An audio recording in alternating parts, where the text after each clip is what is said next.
বই। তো ওখানে দুনিয়ার এক্সাম্পল দিচ্ছেন উনি বলছেন দুনিয়া দুনিয়া এমন জায়গা যেখানে কেউ যদি ডুব দেয়, সমুদ্রে ডুব দেওয়ার মতো জাস্ট ডুব দেয়, তাহলে তার আমল, যত নেক আমল, সব আমল কমে আসবে। এটা কিন্তু বাস্তব।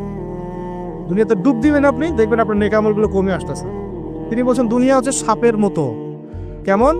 সাপের মতো। ধরতে নাকি খুব সফট লাগে, ধরতে খুব স্পর্শ করতে সফট মনে হয়, কিন্তু এর বিষ যদি একবার ঢুকে দেয় শরীরে, আর রেহাই নাই। আর কথাগুলোর গভীরতা অনেক। এক জায়গায় লিখছেন উনি যে আমি দুই শ্রেণীর মানুষকে নিয়ে খুব সমস্যা আছে।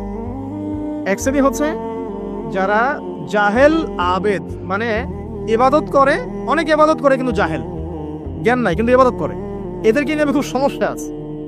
আর এক শ্রেণী হচ্ছে যারা ব্যক্তিত্বহীন আলেম, এদেরকে নিয়ে আমি সমস্যা আছে। আলেম কিন্তু কোনো ব্যক্তিত্ব নেই, এই জন্য মানুষ তার কাছে আসে না, দূরে সরে যায়।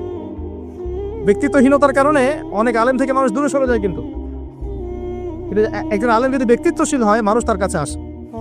খেয়াল করে দেখবেন। তো উনি বলছেন